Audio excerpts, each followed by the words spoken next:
Des gestes précis, un savoir-faire familial.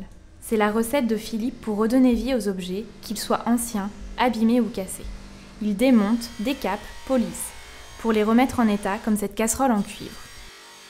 Elle arrive entre nos mains, elle est toute pourrie, on va dire, entre guillemets, et puis on la rend neuve. Et il faut à peu près une dizaine de jours. On demande une dizaine de jours, 3 semaines, suivant les travaux à réaliser.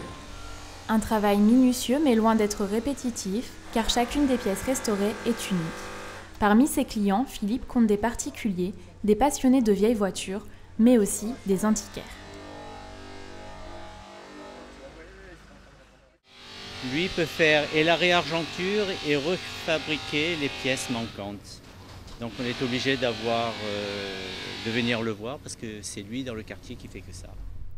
Philippe a appris son métier sur le tas en observant son père et son grand-père. Depuis, les machines n'ont pas bougé.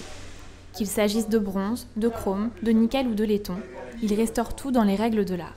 Un savoir-faire qui a forgé la réputation de la maison Carrello bien au-delà de Nice. Monsieur Jacques Chirac, l'ancien président, qui nous a demandé un travail un peu spécial, c'est-à-dire de dorer une cabine téléphonique comme on trouvait à Nice à l'époque. Une demande particulière. Mais qu'importe, Philippe refuse rarement des objets.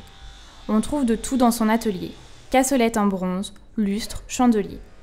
Mais à l'ère du tout jetable, ses commandes ont tendance à baisser.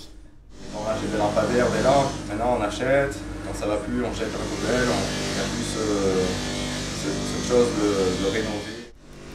Si le métier se perd un peu, cela n'empêche pas Philippe de penser qu'un jour peut-être, son fils reprendra le flambeau.